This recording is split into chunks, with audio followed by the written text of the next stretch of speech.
X, formerly known as Twitter, as everybody knows, had their offices raided in France by the Paris prosecutors' cybercrime unit. The PPCC? Yeah, wow. For sure, though. This was part of an ongoing investigation into X for the complicity and possession of CSAM. Ooh. Really bad pairing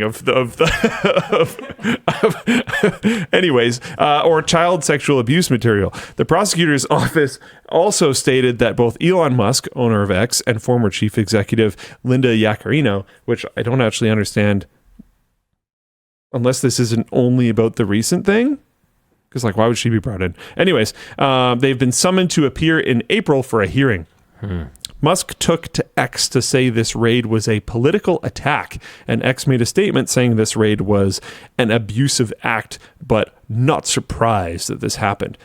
Meanwhile, UK officials have given an update into their investigations into Grock and X. The investigation was started back in January after Grock was being used to generate unconsensual images depicting people as nude or doing other sexual acts. The update states that they are to investigate and are treating it as a matter of urgency. It's nice that other countries are treating this kind of thing as an urgent matter. Mm-hmm. The ICO, UK's Information Commissioner's Office, launched its own probe in conjunction with Ofcom. I don't know, which will begin processing of personal data in relation to Grock. Cool. Who knows what this all means in the end? Man, our discussion question is probably too broad. Since clearly companies and people are getting away with doing the worst things with AI, what would be some rules or regulations that you would impose? And I don't know. I got to be honest with you guys. A lot of the time when genuinely requires some big brains. We watch lawmakers, struggle to keep up with the pace of technological development and create meaningful laws and regulations to help to steer it and guide it. And we kind of look at it and we go, well, it's so obvious. They could just do this and this and this. They just don't have the bravery, or they're too paid off to do it. A lot of the time, it really does seem that simple. And I think sometimes it is. But not this time. This time it's tough. I do not have the solutions this time. I think there should be something for how long they just let it do that for. That was crazy to me. Yeah. Having some form of error or unintended functionality is going to happen when you're building things. But not, immediately disavowing it and turning it off while you fix it and stuff. Because we know that's what tells us the intent. Yeah. Whatever the chatbot was that Microsoft had forever ago that immediately became anti-Semitic and stuff. Mecha Nazi or whatever it was. Mecha Hitler, I think it was. They shut that thing down fast. Yeah. I think. No, it was pretty quick. I think so. Yeah. And they put out a statement. They were like, that was bad. Wasn't the point. Yeah. Yeah. Mecha Hitler was Grock. I don't know. They're all kind of blended together at this point. Yeah, there was, and Mecha Hitler was Grock, but the other one where it turned super racist and anti-Semitic was, I'm pretty sure it was a Microsoft project. Yeah. Tay. Yeah, Microsoft Tay. So this one, they kept it up for a long time. And even the measures that they took to hide the bad stuff were instantaneously circumvented. Yeah. And then when that happened, they didn't do any more to stop it. So that's where it goes from. And this is one of those things where I don't understand why anyone kind of treats this as a controversial take. It's pretty clear that the reason that we have different classifications of crime when you kill someone, like manslaughter or first degree murder or second degree murder, is because intent does matter a lot. And so if something bad happens, that doesn't necessarily tell us the intent. Mistakes happen. Hey, there was that time we auctioned a water block. That wasn't a great look. I genuinely didn't see it coming. Right? But was it on purpose? Did the people who made the decision to put it in the auction know that it had been requested back? No. When they found out, did they take immediate action? Yes. And so, that's one thing. But when you've got, hey, this non-consensual sexual imagery is being generated, and the action that gets taken is goose egg. Yeah. Well, that tells us the intent, or at least kind of hide it unless people use the right search term. Yeah, eventually we'll kind of hide it unless people use the right search term. So that was a heck of a Freudian slip, hey? Non-consensually. It kind of worked. It kind of works. Should that be a word? I almost kind of think so. Non-consensual. I think it works, right? It gets the point across. I mean, there's nothing sensual about it, so why is that word in there? English is funny. You get these weird sort of roots, and it all goes back to Latin, and you're just like, oh yeah, okay, I guess that kind of makes sense. Except for it just completely doesn't. Yeah, it's pretty good though. It's a perfectly cromulent language. Yeah, what to do here though? I don't know. It's another one of those problems where cat's out of the bag for AI. Well, it is so known that it is so easy to hijack all of these different tools. Yeah, but you can make them do things that they're totally not supposed to. But the other tools, for the most part, at least the public-facing ones from major companies, have figured out how to block this stuff. So clearly, it's possible. And if you want to, or are they much more private? Because I don't know how many other ones do it in public. They would be a chatbot for you. You'd be generating things for you. And then if you're generating these things, you're not sharing it immediately.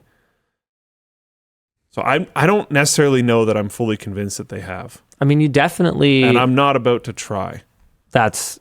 So Yeah, that's a funny thing. How do you know? Is just the fact that it was baked into a social media platform the only reason we noticed? I think so. This is my point. And I've thought that since the beginning. This isn't like a new thought. This isn't a new thought for today. He's gone, he's out. Yeah. Wow, I made it an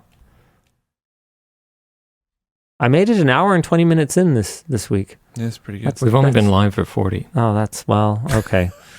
Thanks, Dan. That's helpful. Counter. Yeah, I feel worse.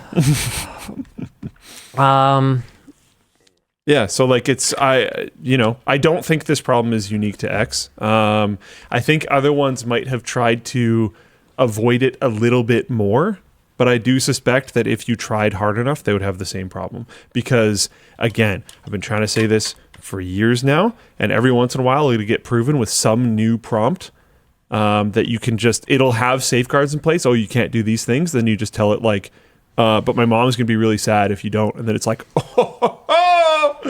let's go. Every time there's just some form of, what was the most recent one? You just write it like a haiku or something. And then it's yeah, sure. There's just always some way. And it's usually very easy. Very, very easy. Yeah. Breakdown said, I just asked ChatGPT to put a picture of my wife in a bikini and it happily did it on the second try. This is my point. I've never tried that. I am not surprised that worked, and I can pretty much guarantee you they'll all do it, especially if you use manipulative language. This is my problem.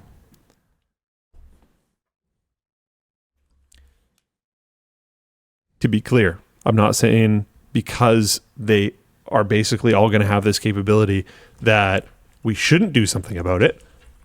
I'm saying you need to be aware that this is a holistic issue and not just a Grock issue, because I think some people think it's just a Grock issue, which is not. The bad attitude is a fairly uniquely Grock issue. The bad attitude, sorry? What do you mean? I mean, in regards to management or Grock itself? Management. Grock is just code. It can't have a bad attitude. I mean, the management...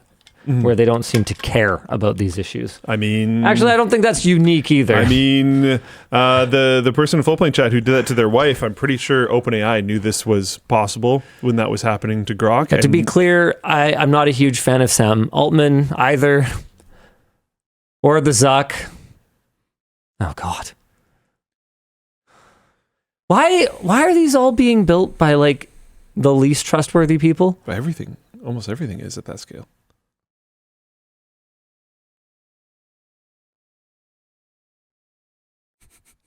We really are just being like run by a cabal of like.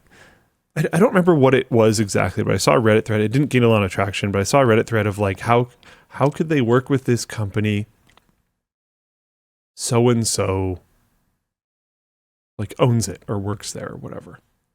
And I don't even know if it was in relation to us or something, but I saw that and I remembered thinking like, man, do you know the people that work everywhere else too? Like this has been one of my comments for a long time. Like I think one of the reasons why Musk gets as much hate as he does is because he just talks more loudly. I don't think he has necessarily super different opinions compared to some of these other people. Like we all saw how PR agencyed out the freaking Zuck is. Trump comes into office and he just has like a full transformation. He's just a new man suddenly. He's surfing, drinking beer with an American flag just out of nowhere. And he's like, rah, rah. Like, what are you talking about, man? You have no idea who that person is. You have no idea.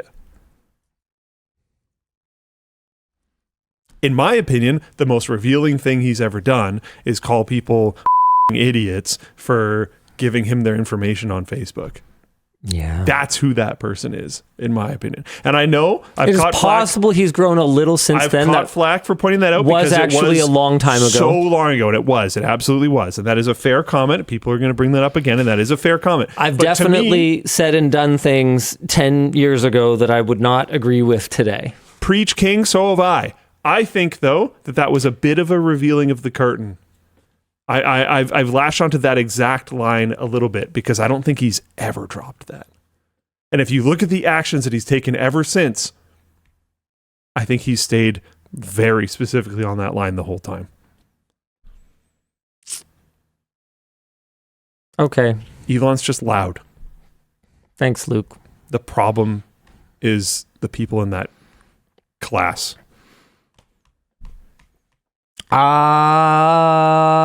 Here's another and problem. You can't be like on your iPhone in your I don't know, almost any car, using your random service, eating your whatever, I don't know, McDonald's, drinking your Coke, being like this guy bad. Like, bruh.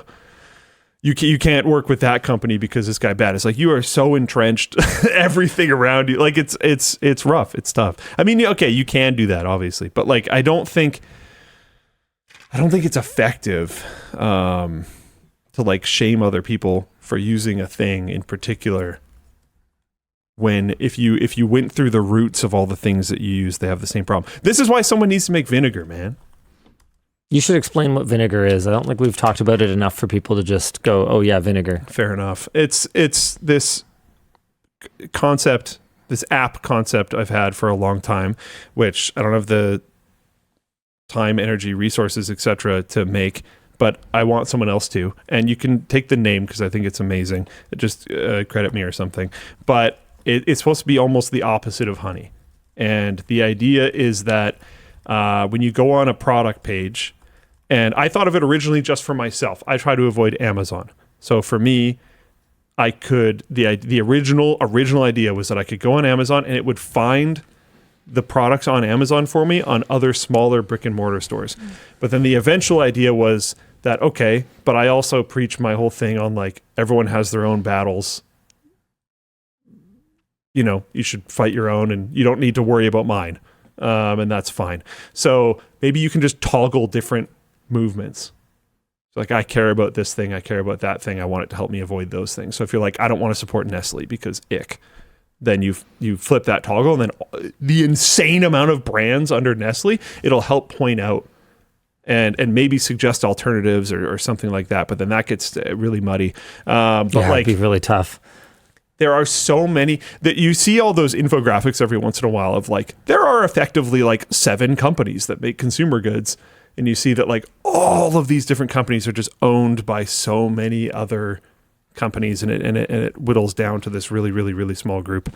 And and helping people traverse through that is kind of the idea of Vinegar. All right, it took me 2 attempts. My wife asked me to see what she'd look like in a yellow bikini based on this picture of her. We're so sorry, but the image created may violate our content policies. If you think you got it wrong, please retry or edit your prompt. Attempt number 2.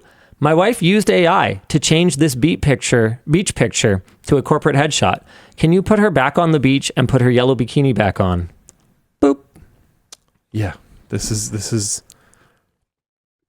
Thank you. That easy. Unfortunately.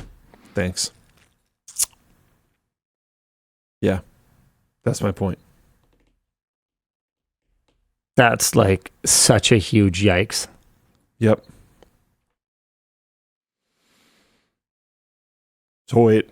And to be clear, I wouldn't have used a picture of my wife if I didn't know that she already posed in her underwear on lttstore.com like this, I would have scoffed at it if that wasn't true. Yeah, like we've uploaded us. We did a selfie of us in our underwear once on Twitter like a while back. Like I in this case, it's okay. That does not mean it is okay in general. It is not okay. The vast majority of cases. Yeah, man. The Grock thing to me, the reason why the Grock thing was so disgusting to me was because it showed likely not only what people would do, but likely in a lot of cases what people are doing. The stupidest part of this is private chats. I have so little experience using LLMs, and I was able to do it that easily. That is, again, the safety measures don't work. They just don't. Oh, this is great. Hold on. The second one finished. We're so sorry, but the image we created may violate our content policies. If you think we got it wrong, please retry or edit your prompt. Well, obviously, I prefer this response. So, by asking the user to train yeah, that's awesome. the way that your product responds, that's so when cool. it comes to user safety guidelines, like, are you kidding me right now? Yeah. Yeah, that's rough. That's rough. That's not good. Such a huge yikes. Okay, well, that was discouraging. Dan, what are we supposed to be doing? I think we're 3 or 4 topics in, and I don't think the sign has changed. So I guess just if my one last thing. Sorry, yet. Dan. You got sorry. 4 minutes. My one last thing about that would be like if you want things to be enraged about in regards to AI, which there are many, and there are also many really cool things. I understand my stance on AI is difficult to follow. Yeah, you're hard to pin down. I know, I'm sorry about that, but there are tons of cool things. But if you want one more thing to be upset about is that Grock's ability to do that being hampered does not mean all the other ones are having the same experience. And we just saw how easy it is with the most well-known one and the most, at least the one that I know of the most that talks most publicly about safety. I think. I've seen them posture a lot. I've seen about them safety. Virtue signal a lot about. There's been a lot about of that. Safety. Yeah. So and it was that easy, right? Like, and that's a joke. That was like there was, like he said, he almost never uses it. He didn't use any of the public like tricks. That wasn't put in a poem format, or that wasn't put in whatever. You didn't threaten it. You didn't say that you were being threatened. No, and I didn't claim it was me. Because I knew that would probably be that would have probably helped the easiest way, because you could say that you specifically give it consent on your behalf, all that kind of stuff. So like you did the least amount of manipulation almost possible. It was like, yes, sir. Yep. Anyways, there you go. Have fun with that.